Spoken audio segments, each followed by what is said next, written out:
ಸುಧಾರಣೆಗೆ ಹೊಸ ಪ್ಲಾನ್. ಲಕ್ಕುಂಡಿಯಲ್ಲಿ 16ನೇ ದಿನದ ಉತ್ಖನನದ ವೇಳೆ ಸಿಕ್ಕಿದ್ದೇನು? ಕಪ್ಪತ್ತಗುಡ್ಡದ ಗುಹೆಗಳಲ್ಲಿದೆಯಾ ಚಿನ್ನದ ನಿಕ್ಷೇಪ? ಜೆಡಿಎಸ್ ಮುಖಂಡೆ ಪುತ್ರ ಚಿರಾಗ್ ಮತ್ತೆ ಪೊಲೀಸ್ ಕಸ್ಟಡಿಗೆ. ಜಾತ್ರಾ ಮಹೋತ್ಸವದಲ್ಲಿ ಡಿಸಿ ಡ್ಯಾನ್ಸ್. ಈ ಎಲ್ಲ ಸುದ್ದಿಗಳನ್ನು ನೋಡ್ತಾ ಹೋಗೋಣ ಸಮಗ್ರ ನ್ಯೂಸ್ ಟಾಪ್ 9ನಲ್ಲಿ. ಮುಂದಿನ ತಿಂಗಳು ಮಾರ್ಚ್ 18ರಿಂದ ಏಪ್ರಿಲ್ 2ರವರೆಗೆ ಎಸ್ಎಸ್ಎಲ್ಸಿ ಪರೀಕ್ಷೆ ನಡೆಯಲಿದೆ. ಈ ಬಾರಿ ಫಲಿತಾಂಶ ಸುಧಾರಣೆಗೆ ಶಾಲಾ ಶಿಕ್ಷಣ ಇಲಾಖೆ ಹೊಸ ಪ್ಲಾನ್ ಮಾಡಿದೆ. ಪ್ರತಿದಿನ ಸಂಜೆ 7ರಿಂದ 9 ಗಂಟೆವರೆಗೆ ಮೊಬೈಲ್ ಮತ್ತು ಟಿವಿ ಸ್ವಿಚ್ ಆಫ್ ಮಾಡಿಸುವಂತೆ ಸೂಚಿಸಿ ಟಾಸ್ಕ್ ನೀಡಲಾಗಿದೆ. ಈ ಬಗ್ಗೆ ಶಾಲಾ ಮುಖ್ಯ ಶಿಕ್ಷಕರು ಪೋಷಕರಿಗೆ ಜಾಗೃತಿ ಮೂಡಿಸಬೇಕು. ಜೊತೆಗೆ ಆಯಾ ಗ್ರಾಮ ಹಂತದಲ್ಲಿ ಪಿಡಿಒ ಕೂಡ ಡಂಗೂರ ಬಾರಿಸಿ ಪೋಷಕರಿಗೆ ಜಾಗೃತಿ ಮೂಡಿಸುವಂತೆ ಸುತ್ತೋಲೆ ಹೊರಡಿಸಲಾಗಿದೆ.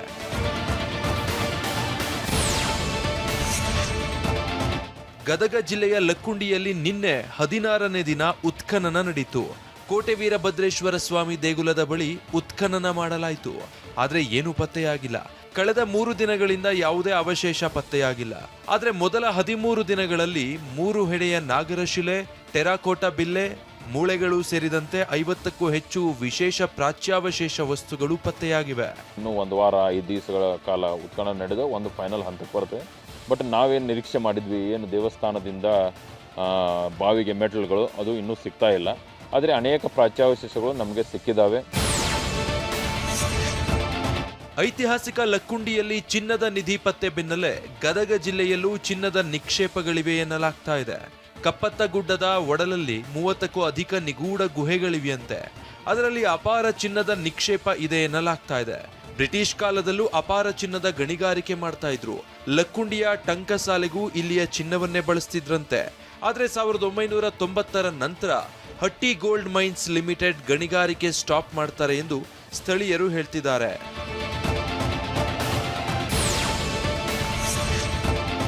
ದರ್ಶನ್ ಅಂಡ್ ಗ್ಯಾಂಗ್ನ ವಾರಕ್ಕೊಮ್ಮೆ ಮನೆ ಊಟದ ಆದೇಶ ಪ್ರಶ್ನಿಸಿ ಅರ್ಜಿ ವಿಚಾರಣೆ ನಡೆಯಿತು. ಕೋರ್ಟ್ನಲ್ಲಿ ರಾಜ್ಯ ಸರ್ಕಾರ ಸಲ್ಲಿಸಿದ್ದ ಅರ್ಜಿ ವಿಚಾರಣೆ ನಡೆಯಿತು. ನಾಗರಾಜು ಪರ ವಕೀಲ ಸುನಿಲ್ ವಾದ ಮಂಡಿಸಿ ಕೆಲ ವಿಚಾರಣಾಧೀನ ಕೈದಿಗಳಿಗೆ ಮನೆ ಊಟ ನೀಡಲಾಗ್ತಾ ಇದೆ ಅಂತ ಹೇಳಿದ್ರು. ಆಗ ನ್ಯಾಯಮೂರ್ತಿ ಎಂ ನಾಗಪ್ರಸನ್ನ ಅವರಿದ್ದ ಪೀಠ, ನಿಮ್ಮದೇ ಕೇಸಲ್ಲಿ ಸುಪ್ರೀಂ ಕೋರ್ಟ್ ವಿಶೇಷ ಸವಲತ್ತು ನೀಡದಂತೆ ಸೂಚಿಸಿದೆಯಲ್ಲ, ಮೆಡಿಕಲ್ ಬೋರ್ಡ್ ಮನೆ ಊಟ ನೀಡಬೇಕೆಂದು ಸೂಚಿಸಿದೆಯೇ, ಕೈದಿಗಳಿಗೆ ಮನೆ ಊಟದ ಬಗ್ಗೆ ಮಾರ್ಗಸೂಚಿ ರೂಪಿಸಲಾಗುವುದು ಅಂತ ಅಭಿಪ್ರಾಯಪಟ್ಟಿದೆ. ಇನ್ನು ಮನೆ ಊಟ ಪ್ರಶ್ನಿಸಿದ್ದ ಅರ್ಜಿ ಸಂಬಂಧ ಆದೇಶವನ್ನ ಹೈಕೋರ್ಟ್ ಕಾಯ್ದಿರಿಸಿದೆ.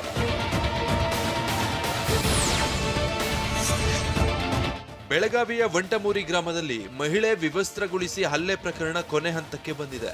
ವಿಚಾರಣೆ ನಡೆಸಿರೋ ಬೆಳಗಾವಿಯ 10ನೇ ಹೆಚ್ಚುವರಿ ಸೆಷನ್ಸ್ ಕೋರ್ಟ್ ಇಂದು ತೀರ್ಪು ಪ್ರಕಟಿಸಲಿದೆ. ಕಾಕತಿ ಠಾಣೆ ಪೊಲೀಸರು ಪ್ರಕರಣದ 12 ಆರೋಪಿಗಳನ್ನ ಕೋರ್ಟ್ಗೆ ಹಾಜರುಪಡಿಸಿದ್ರು. ತೀರ್ಪು ಕಾಯ್ದಿರಿಸಿದ ಹಿನ್ನೆಲೆ ಆರೋಪಿಗಳನ್ನ ಮತ್ತೆ ಹಿಂಡಲಗ ಜೈಲಿಗೆ ಕರೆದೊಯ್ಯಲಾಯಿತು.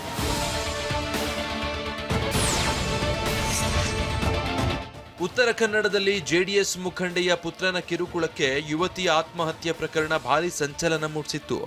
ಆರೋಪಿ ಚಿರಾಗ ಕಟಾರಕನನ್ನ 2 ದಿನ ಪೊಲೀಸ್ ಕಸ್ಟಡಿಗೆ ಒಪ್ಪಿಸಲಾಗಿದೆ. ಪೊಲೀಸರ ಮನವಿ ಮೇರೆಗೆ ಕಾರವಾರ ಕೋರ್ಟ್ ನ್ಯಾಯಾಧೀಶ ಧನರಾಜ್ ಅವರು ಆರೋಪಿಯನ್ನ ಮತ್ತೆ ಪೊಲೀಸ್ ಕಸ್ಟಡಿಗೆ ನೀಡಿದ್ರು. ಈ ಹಿಂದೆ 5 ದಿನ ಪೊಲೀಸ್ ಕಸ್ಟಡಿಗೆ ನೀಡಲಾಗಿತ್ತು.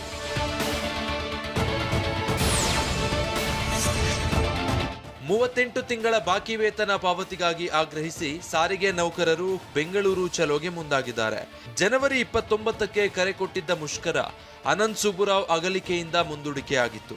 ಇದೀಗ ಫೆಬ್ರವರಿ 19ರಂದು ಬೆಂಗಳೂರು ಚಲೋಗೆ ಕರೆ ನೀಡಲಾಗಿದ್ದು, ಫ್ರೀಡಂ ಪಾರ್ಕ್ನಲ್ಲಿ ಬೆಳಿಗ್ಗೆ 10 ಗಂಟೆಯಿಂದ ಸಂಜೆ 4 ಗಂಟೆವರೆಗೂ ಧರಣಿ ನಡೆಸೋದಕ್ಕೆ ಕರೆ ನೀಡಿದೆ. 4 ಸಾರಿಗೆ ನಿಗಮಗಳ ನೌಕರರು ಪ್ರತಿಭಟನೆಯಲ್ಲಿ ಪಾಲ್ಗೊಳ್ಳುವಂತೆ ಕರೆ ನೀಡಲಾಗಿದೆ.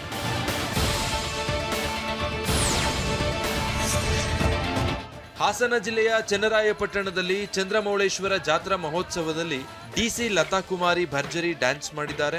ತೆರಿಗೆ ಪೂಜೆ ಸಲ್ಲಿಸಿ ರಥೋತ್ಸವಕ್ಕೆ ಚಾಲನೆ ನೀಡಿದ ಡಿಸಿ ಶಾಸಕ ಸಿಎನ್ ಬಾಲಕೃಷ್ಣ ಪತ್ನಿ ಕುಸುಮ ಬಾಲಕೃಷ್ಣ ಜೊತೆ ಕೋಲಾಟ ನೃತ್ಯ ಮಾಡಿ ಗಮನ ಸೆಳೆದ್ರು.